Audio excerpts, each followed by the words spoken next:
Last lecture में हमने शुरू किया था एडमिनिस्ट्रेटिव लॉ को, उसी के सीरीज को आगे बढ़ाते हुए पब्लिक एडमिनिस्ट्रेशन में आज हम देखेंगे डेलीगेटेड लेजिस्लेशन के बारे में।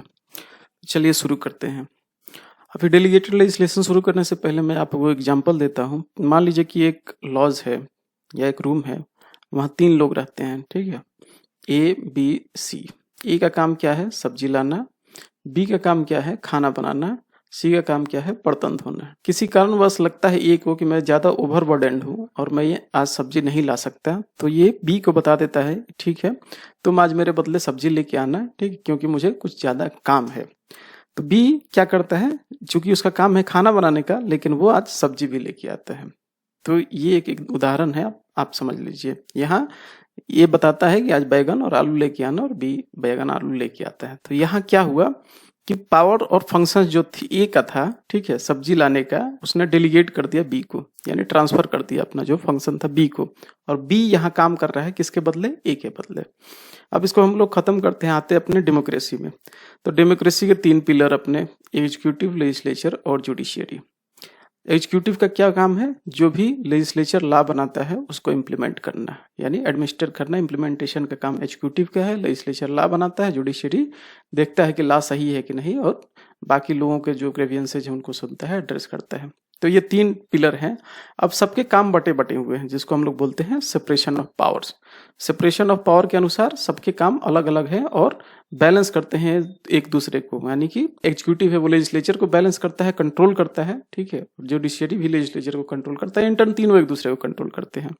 अब किसी सर्कमस्टांसेस में क्या हुआ कि लेजिस्लेचर ने अपना पावर दे दिया ई को, देखो मैं इनकम्पिटेंट हूँ, मैं या फिर मैं ओवरलोडेड हूँ, मैं हर एक चीज तो नहीं कर सकता, तो मैं कुछ लॉ बनाता हूँ, बाकी जो छोटे छोटे चीज है, बाकी चीजें हैं वो तुम बना देना। तो काम तो था ऐसे लेजिस्लेचर का सारा लॉ बनाना, फॉर्मुलेट करना, लेकिन इसने डेलीगेट कर दिया एग्जीक्यूटिव को, और एग्जीक्यूटिव इसके बदले लॉ अपना बनाता है, रूल्स बनाता है, रेगुलेशन बनाता है।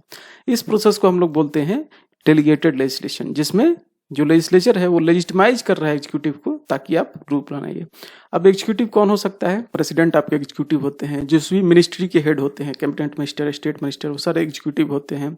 जो भी ब्यूरोक्रेट्स होते हैं, secretary, joint secretary, general secretary, district magistrate, SP, DM, ये सारे क्या है? ये सब एग्जीक्यूटिव के पार्ट है, क्योंकि इनका काम क्या है? इम्प्लीमेंटेशन का। लेजिस्लेचर कौन हो गया? ये एग्जीक्यूटिव भी लेजिस्लेचर का पार्ट होता है, जो मंत्री होते हैं वो लेजिस्लेचर में भी होते हैं। लेकिन लेजिस्लेचर क्या है? रूल मेकिंग बॉडी है। इसमें पूरा पार्लियामेंट आ गया, जिसमें लोकसभा, राज्यसभा आ गए, और स्टेट के अपने लेजिस्लेटिव असेंबली, लेजिस्लेटिव काउंसिल आ गए।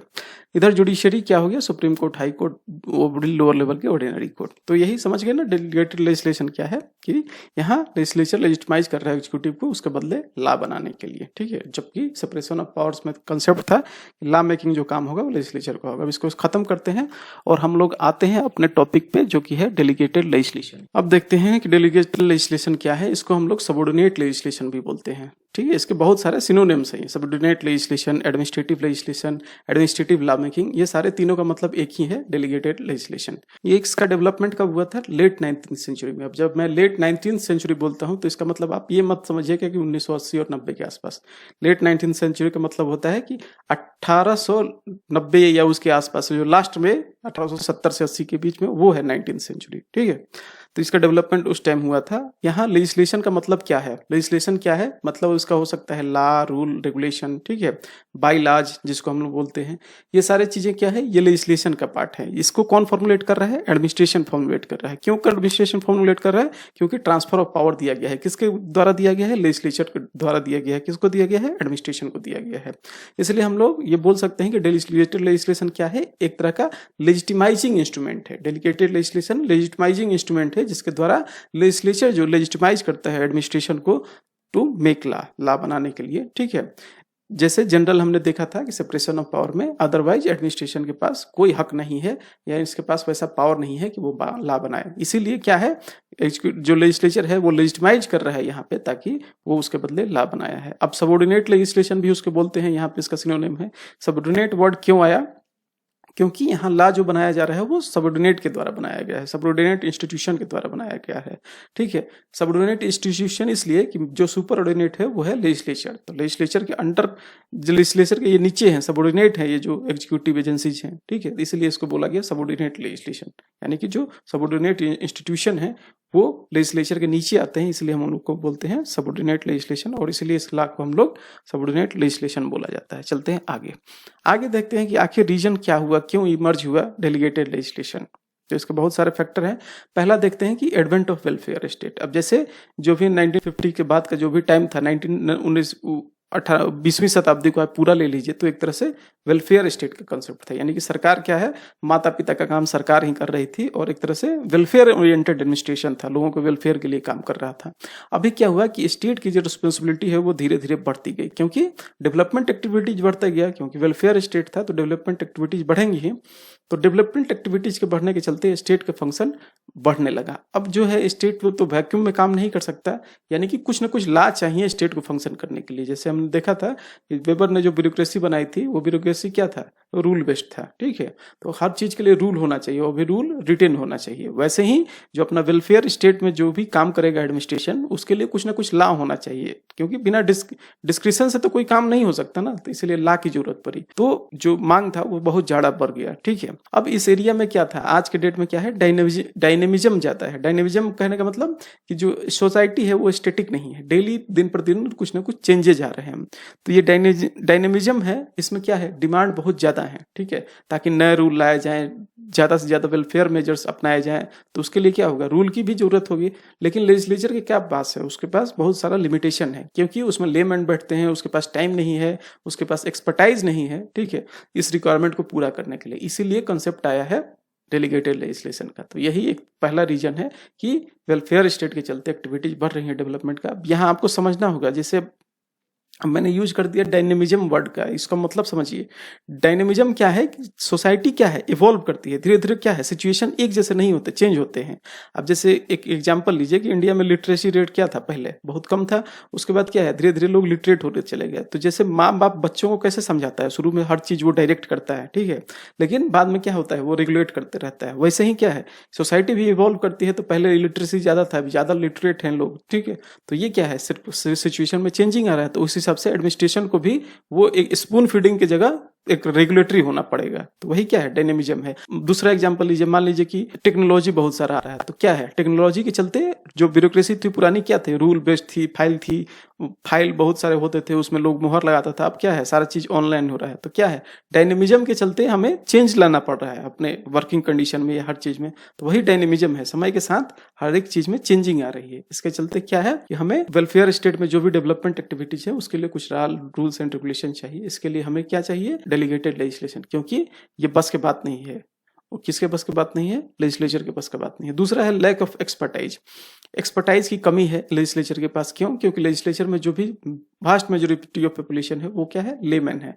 यानी कि शिक्षा व्यवस्था तो आप देख ही रहे हैं कि जैसे जो लोग चुन के आते हैं वो कितने शिक्षित होते हैं, तो लेमैन है, तो उनकी अंडरस्टैंडिंग जो है वो बहुत कम है रिगार्डिंग फॉर्मुलेशन ऑफ लॉ। इसीलिए क्या है कि एडमिनिस्ट्रेशन में जो लोग हैं वो क्या है, सिलेक्टेड है, मेरिट बेस्ड सिलेक्शन है उनका, और उनको हर एक टेक्निकलिटी पता है। तो इसीलिए एडमिनिस्ट्रेशन को आगे आना ही पड़ेगा इस काम को करने के लिए। ये भी एक रीजन है इमरजेंस का।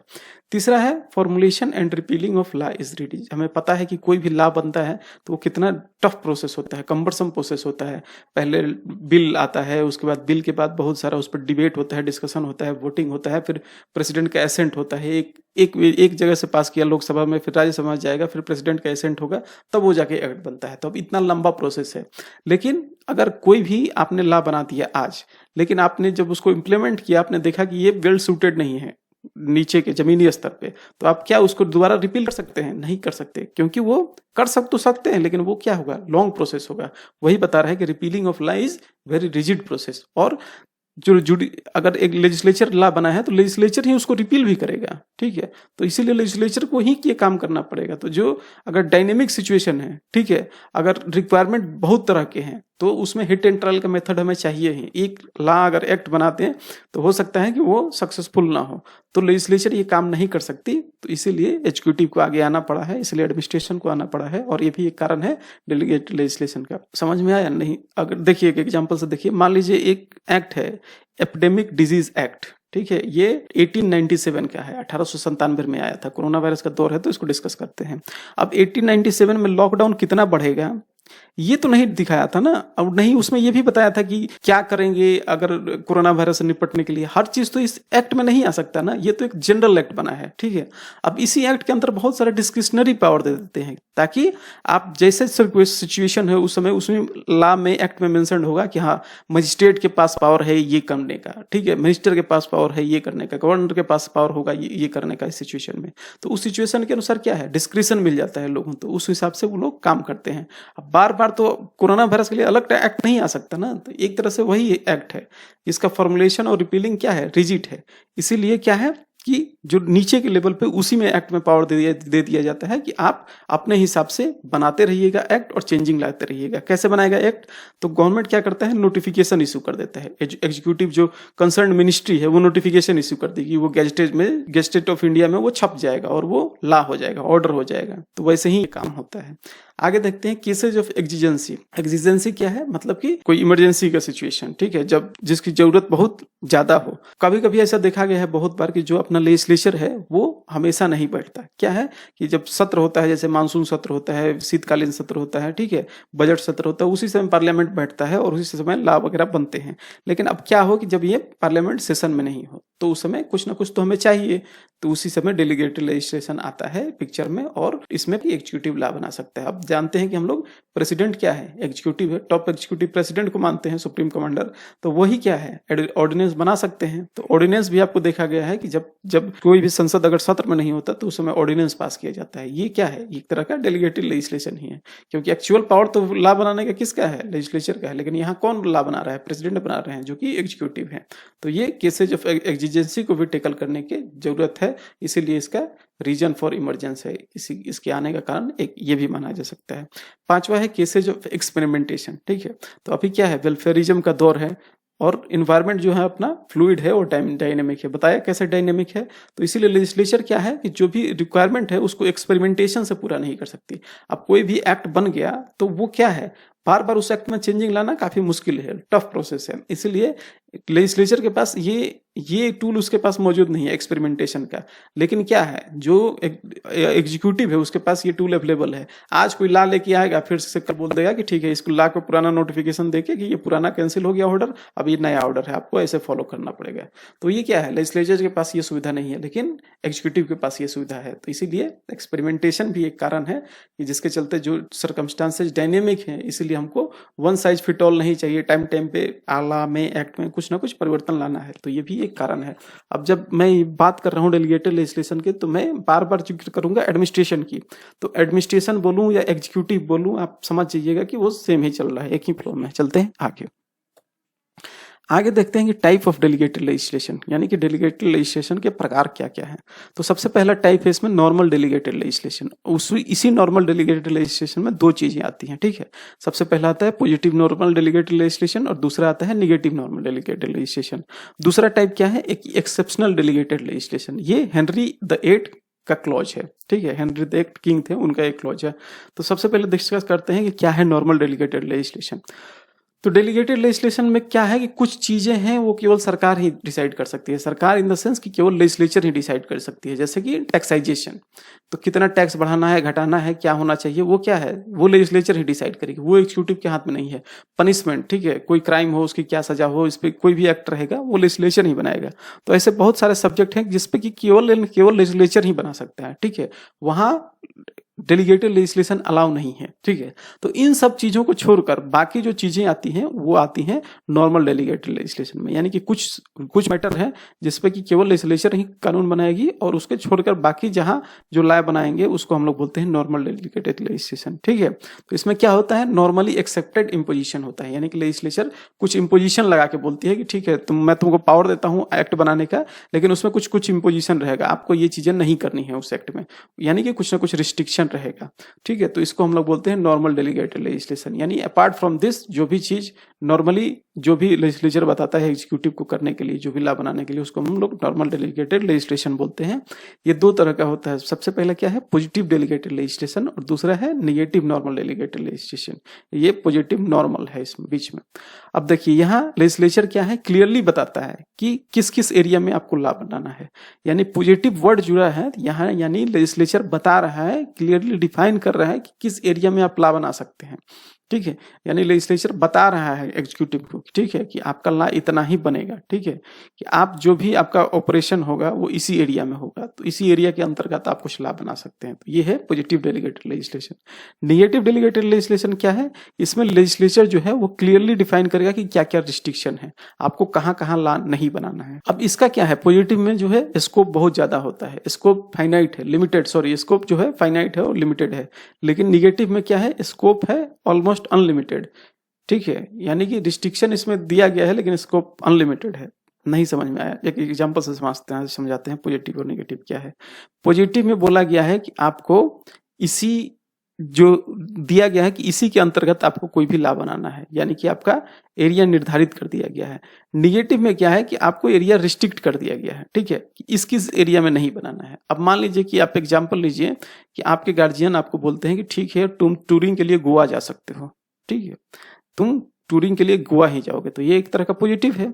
निगेटिव क्या है कि तुम गोवा नहीं जा सकते, गोवा छोड़ के कहीं और जा सकते हो। तो अब देखिए पॉजिटिव में आपको बता दिया गया कि इसी एरिया में करना है, ठीक है, तो आपको गोवा जाना है, तो ये क्या है, आपका स्कोप कम हो गया, आप गोवा छोड़ के आप कहीं नहीं जा सकते हो। निगेटिव में क्या होगा कि आप गोवा छोड़ के कहीं भी जा सकते हो, तो यहाँ क्या स्कोप बढ़ गया, तो इंडिया में 50 जगह है, तो आप 50 प्लेस बढ़ गया। इसीलिए निगेटिव, देखिए निगेटिव फॉर्मल डेलीगेटेड लेजिस्लेशन में क्या है कि रिस्ट्रिक्टेड एरिया एकदम मेंशन किया गया है कि आप इस एरिया में लॉ नहीं बना सकते, यानी कि आपके पास बहुत ज्यादा स्कोप मिल गया, ताकि इसको छोड़कर आप किसी और दूसरे एरिया में आपका डिस्क्रिप्शन एक तरह से बढ़ गया, ठीक है, अनलिमिटेड हो गया, यानी कि जो भी रिस्ट्रिक्शन को छोड़ के आप कहीं भी लॉ बना सकते हो। मतलब आपको जो सब्जेक्ट दिया गया है उसमें केवल रिस्ट्रिक्शन ही मेंशन किया गया है, यानी कि उसको छोड़ के आप कहीं भी और चीजें उसमें ऐड कर सकते हो। तो इससे स्कोप जो है निगेटिव डेलीगेटेड लेजिस्लेशन का बढ़ जाता है। ये तो पहला टाइप देखा हमने, नॉर्मल डेलीगेटेड लेजिस्लेशन। दूसरा टाइप क्या है कि एक्सेप्शनल डेलीगेटेड लेजिस्लेशन, इसको हम बोलते हैं हेनरी 8 क्लॉज। अब क्या था कि यहाँ इस ये जो क्लॉज है इसमें जो स्कोप है वो अनलिमिटेड है, यहाँ कोई रिस्ट्रिक्शन नहीं है, जो भी एग्जीक्यूटिव है वो लॉ बना सकती है, टैक्सेशन, पनिशमेंट, हर चीज का, इस केस में extended delegated exceptional delegated legislation में, ठीक है। ये कॉन्सेप्ट कब आया था, तो ये कॉन्सेप्ट 16वीं शताब्दी में आया था इंग्लैंड में, ठीक है। तो वहां इंग्लैंड में काफी टर्मोइल का सिचुएशन था, काफी क्योस था, अफरा तफरी मचली हुई थी। तो उसी में वहां के जो राजा थे, किंग ऑफ इंग्लैंड हेनरी 8, उन्होंने सजेस्ट किया कि लेजिस्लेचर के पास काफी नंबर ऑफ इश्यूज हैं, लिमिटेड नंबर ऑफ इश्यूज हैं, हर जगह लेजिस्लेचर नहीं घुस सकता है। इसीलिए जो मोनार्च है, मोनार्च क्या होता है, जो किंग को हम लोग मोनार्क बोलते हैं, तो मोनार्क के पास क्या है, एग्जीक्यूटिव लॉ मेकिंग बॉडी है, यानी कि सबसे टॉप पे वही है, मोनार्क, किंग।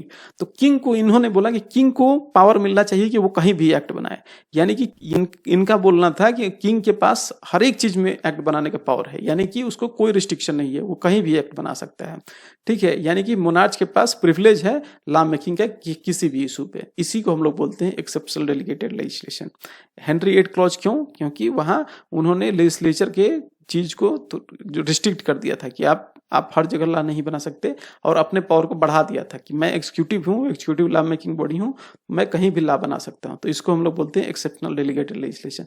लेकिन ये चीजें मोस्ट ऑफ द कंट्री में ये फॉलो नहीं की जाती हैं, क्योंकि डेमोक्रेसी है और हर एक जगह आपको देखेंगे कि यही नॉर्मल डेलीगेटेड लेजिस्लेशन ही देखने को मिलेगा। ये क्लॉज आपको कोई भी कंट्री, लगभग कोई भी कंट्री फॉलो नहीं करता है। चलते हैं आगे देखते हैं कि कुछ कुछ एडवांटेजेस हैं डेलीगेटेड लेजिस्लेशन के और कुछ कुछ डिसएडवांटेज भी हैं।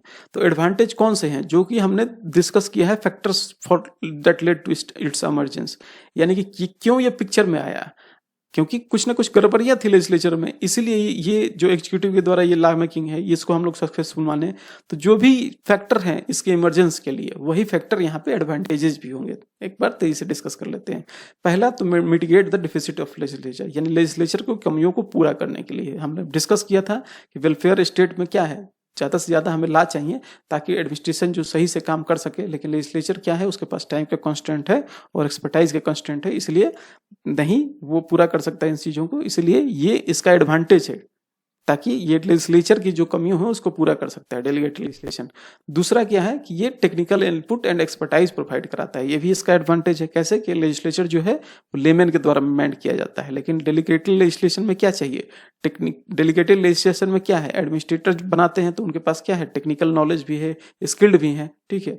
तो ये स्किल्ड और टेक्निकल नॉलेज उस लॉ मेकिंग को देते हैं। अभी क्या क्या होता है, कभी कभी आपको देखिएगा कि जो लेजिस्लेचर लॉ बना देता है, जैसे जो भी लेजिस्लेचर लॉ बना देता है वो क्या है, स्केलेटन फॉर्म में होता है। स्केलेटन इन द सेंस कि एक रूपरेखा तैयार कर दिया जाता है और उसमें जो मेन चीजें हैं वो कौन सा भरते हैं, एग्जीक्यूटिव भरते हैं, वो भी क्या है, डेलीगेटेड लेजिस्लेशन है। जैसे मान लीजिए इनकम टैक्स एक्ट है, ठीक है, तो इनकम टैक्स एक्ट के लिए इसको कौन क्रियान्वित करता है, इनकम टैक्स डिपार्टमेंट करता है।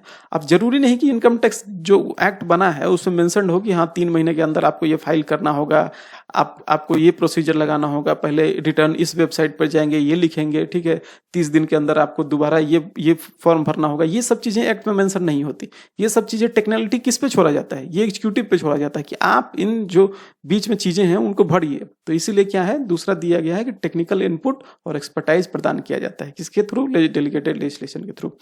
तीसरा देखिए, to meet the requirement of dynamism and flexibility. हमने बताया पहले ही आपको लेक्चर में कि आज की सोसाइटी वो काफी डायनेमिक है और फ्लूइड है, तो हमेशा सर्कमस्टांसेस जो है वो चेंज होते रहते हैं। तो एडमिनिस्ट्रेशन को चाहिए कि वो, एडमिनिस्ट्रेटर क्या है यहाँ पे, जो भी एसपीडीएम या कुछ भी हो, एडमिनिस्ट्रेटर हो, वो क्या है, रेगुलर टच में रहता है। किससे टच में रहता है, फील्ड एजेंट से। तो यानी कि उसको फुल फील्ड का पूरा नॉलेज है। लेकिन लेजिस्लेचर को हो सकता है कि उस फील्ड का कोई नॉलेज ना हो, ग्राउंड लेवल पे क्या रियलिटीज है।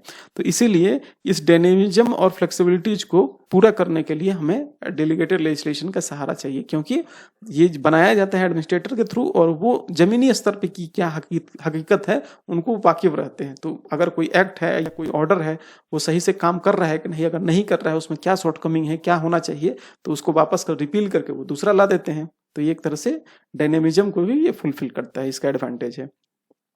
चौथा है to address the exigencies and urgency. जैसे हमने देखा कि बहुत बार कि लेजिस्लेचर जो है वो सेशन में नहीं रहता है, तो अर्जेंट रिक्वायरमेंट को पूरा करने के लिए प्रेसिडेंट ऑर्डिनेंस बनाते हैं और एग्जीक्यूटिव के पास पावर रहता है।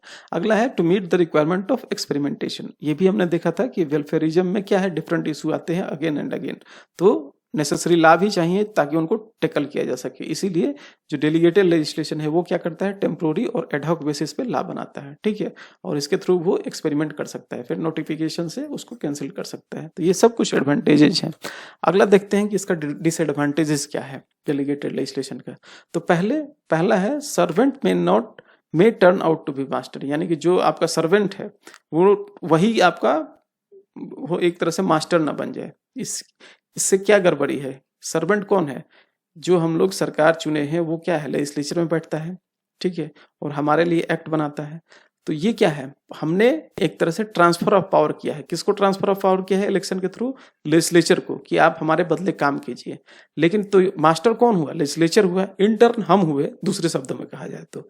लेकिन क्या है, इसके लिए एग्जीक्यूटिव क्या है, एक टूल है, ठीक है, एडमिनिस्ट्रेशन एक टूल है ताकि ये जो चीजें हैं हम लोग को सर्व किया जा सके। लेकिन अगर क्या होगा कि अगर यही पावरफुल हो जाएगा तो ये हो सकता है कि हम पे शासन ना करने लगे। तो ये क्या है, सर्वेंट जो है वो मास्टर बन जाएगा। ये डोनाग मोर कमिटी जो है यूके में बना था 1930s के आसपास, उन्होंने ये वर्ड दिया था। अब देखते हैं ये कहता क्या है, कि ये बोलता है कि एडमिनिस्ट्रेटिव एडजुडिकेशन है और डेलीगेटेड लेजिस्लेशन है। ये क्या है, एडमिनिस्ट्रेशन को बहुत तरीके से मजबूत किया है इन्होंने। अब जिसमें वर्ड आ गया है एडमिनिस्ट्रेटिव एडजुडिकेशन, ये हम लोग नेक्स्ट लेक्चर में देखेंगे कि क्या है ये। फिलहाल आप देखिए कि डेलीगेटेड लेजिस्लेशन है, इससे क्या है, एडमिनिस्ट्रेशन जो है, एग्जीक्यूटिव जो है वो बहुत ज्यादा स्ट्रांग हो गया है। तो इससे डर क्या है कि एडमिनिस्ट्रेशन क्या है, इंडिविजुअल लिबर्टी को आपकी क्षति न पहुंचाए, ठीक है, वो ताकतवर हो जाएगा तो आप एक तरह से शासक न बन जाए। तो ये भी एक खतरा बना रहता है हमेशा, और डेमोक्रेसी के लिए हो सकता है कि ये सही भी ना हो। दूसरा क्या है, अब ये डिसएडवांटेज है, इसको कंटेन करने के लिए हमने बहुत सारा सेफगार्ड भी बना के रखा है। तो ऐसा नहीं है कि ये है तो यही सही है कि वो हमेशा मालिक ही बन जाएगा, ऐसा नहीं है। एक तरह से हम डिसएडवांटेज डिस्कस कर रहे हैं तो हम बता रहे हैं कि ऐसा हो सकता है, इसके लिए सेफगार्ड भी है। दूसरा क्या है कि it undermines the separation of power. Separation of power किसने दिया था, फ्रेंच फिलोसोफर थे मोंटेस्क्यू। तो इन्होंने क्या दिया था, सेपरेशन ऑफ पावर, जो हमने इनिशियली डिस्कस किया था, लेजिस्लेचर, एग्जीक्यूटिव और जुडिशियरी, तीनों के पावर अलग अलग हैं और तीनों आपस में ओवरलैप नहीं करनी चाहिए। लेकिन आप देखिए इस सिद्धांत को ये पूरा नहीं करता, क्योंकि यहाँ क्या है, लेजिस्लेचर जो है एक तरह से लेजिस्लेचर के बदले एग्जीक्यूटिव लॉ बना रहा है। तो क्या है, एक तरह से अंडरमाइन कर रहा है इसके कंसेप्ट को, सेपरेशन ऑफ पावर के कंसेप्ट को। आगे देखते हैं कि it brings jungle of legal system and chaos. Jungle of legal system इसलिए कहा गया है कि चूंकि डायनामिज्म का टाइम है, सोसाइटी में चेंजिंग आ रहा है, लेकिन जो एडमिनिस्ट्रेटिव लॉ है उसके लिए कोई एक तरह से लिमिटेशन नहीं है उस पर। वो धड़ल्ले से लॉ बनाता है, एक्ट बनाता है, ऑर्डर पास करता है। तो इससे क्या हुआ कि बहुत सारे ओवरलैपिंग और क्रॉस पर्पस लॉ बन गए हैं, यानी कि एक ही पर्पस को पूरा करने के लिए बहुत सारे लॉ बन गए हैं, एक यूनिफॉर्मिटी नहीं है। तो इतना ज्यादा से ज्यादा संख्या में लॉ बन गया है कि एक तरह से ये मेस क्रिएट कर दिया है, जिसको हम लोग बोलते हैं मेस ऑफ लॉ। ठीक है, क्योंकि ह्यूज नंबर ऑफ लॉ बनाया जा रहा है एडमिनिस्ट्रेशन के द्वारा। तो एक तरह से ये जंगल of legal system and chaos का माहौल क्रिएट कर दिया है। नेक्स्ट है क्या है कि चौथा, डेलीगेटेड लेजिस्लेशन में become victim of Ivory tower approach. Ivory tower किसको बोलते हैं? एक तरह से मुहावरा है। ठीक है, आइवरी टावर बोलते हैं कि अब जैसे मैं किसी को बोलूं कि you are sitting in ivory tower, मतलब कि आप किसी टावर में नहीं बैठे हो, आप क्या है, चिंता मुक्त हो। ठीक है, कि आपको लाइफ वाइफ का कोई टेंशन नहीं है, आप एकदम से शांति से बैठे हो, चिल मार रहे हो। तो वो है आइवरी टावर अप्रोच। तो डेलीगेटेड लेजिस्लेशन के थ्रू क्या हो सकता है? आइवरी टावर अप्रोच आ सकता है। ठीक है, delegated legislation Ivory tower approach बन सकता है, क्योंकि एडमिनिस्ट्रेशन जो क्या है, अगर केयरफुल नहीं होगा, ठीक है, अगर वो लार्जर जो ह्यूज मेजोरिटी ऑफ जनता है उसके लिए अगर एकदम चिंता मुक्त हो जाएगा, उस हिसाब से अगर काम नहीं करेगा, तो वो क्या है, डेलीगेटेड लेजिस्लेशन के थ्रू एडमिनिस्ट्रेशन कहाँ चला गया? आइवरी टावर में चला गया, चिंता मुक्त हो गया। तो जो फॉर्मुलेटेड लॉ है उसमें हो सकता है कि वो मेजोरिटी के बेनिफिट को ना फुलफिल कर पाए। यानी कि अगर हमने पावर दे दिया है एग्जीक्यूटिव को या एडमिनिस्ट्रेटर को, और एग्जीक्यूटिव और एडमिनिस्ट्रेटर ही चिंता मुक्त हो जाए, ठीक है, तो क्या होगा?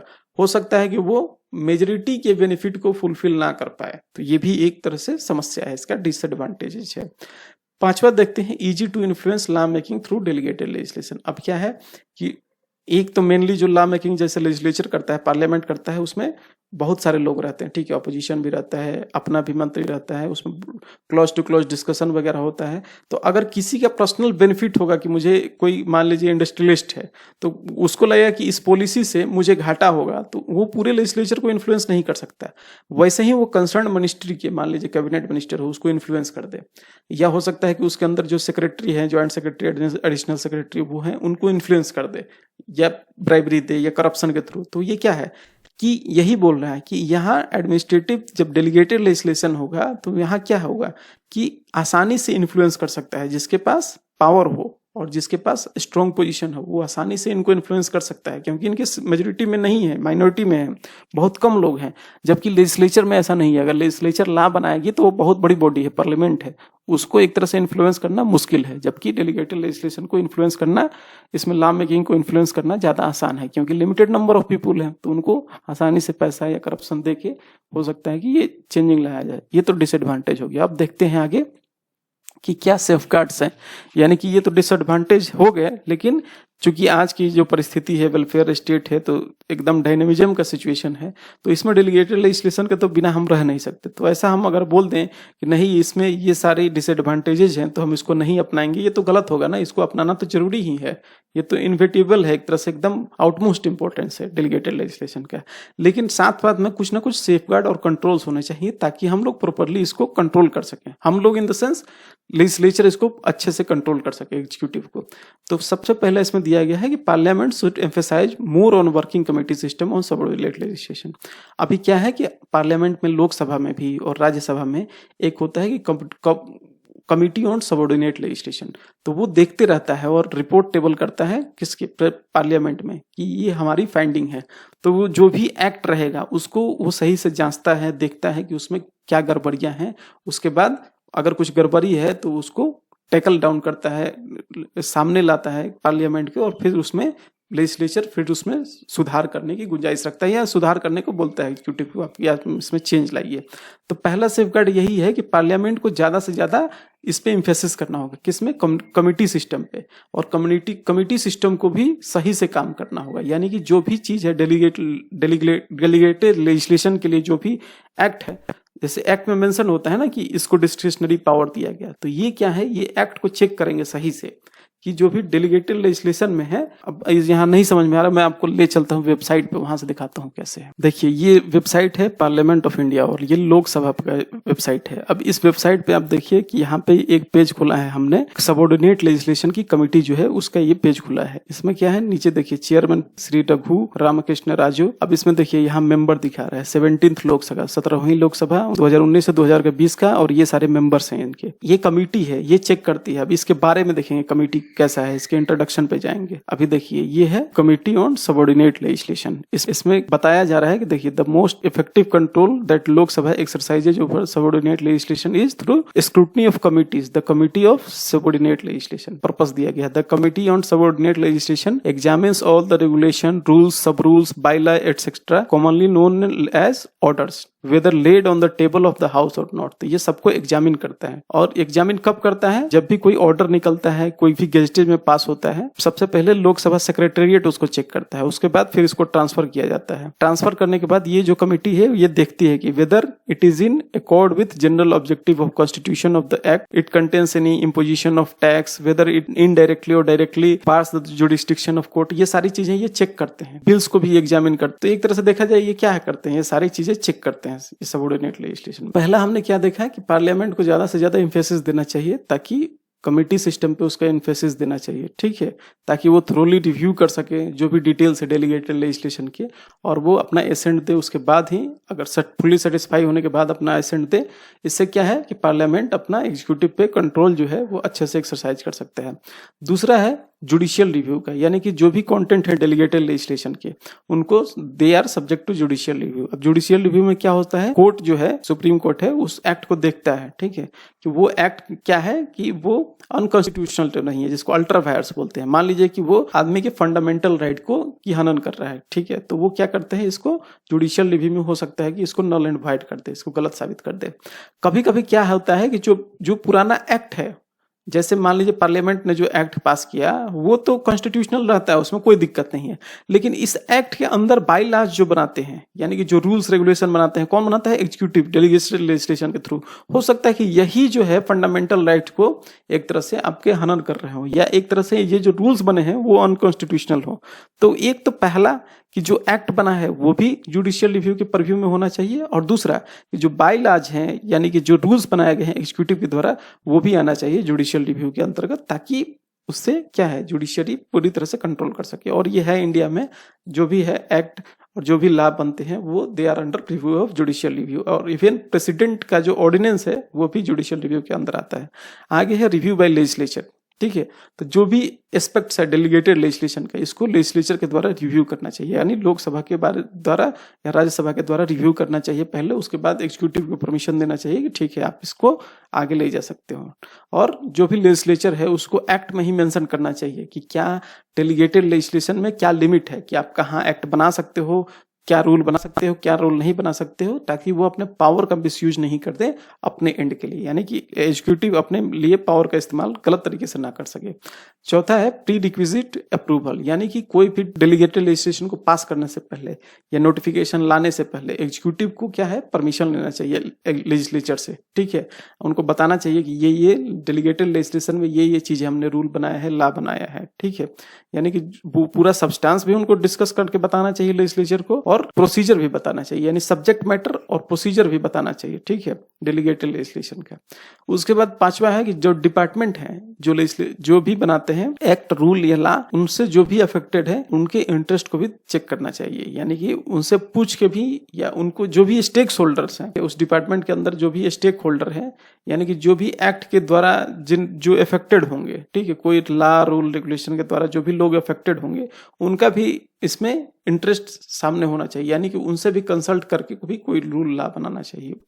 छठा है कि explanatory note should be attached to all regulation, जैसे कि कोई भी रूल से लॉ रेगुलेशन जो भी बना है, एक्ट बनाया है डेलीगेटेड लेजिस्लेशन के थ्रू, उसमें एक एक्सप्लेनेटरी नोट होना चाहिए जिसमें बताया जाना चाहिए कि ये आखिर रूल बना है तो क्यों बना है, ताकि उसको जो लेमैन है आसानी से समझ सके, या जो भी लेजिस्लेचर भी है आसानी से समझ सके, या आम जनता भी आसानी से समझ सके। तो अगर आपको स्लो लग रहा है 2x स्पीड पे देखिए। धन्यवाद।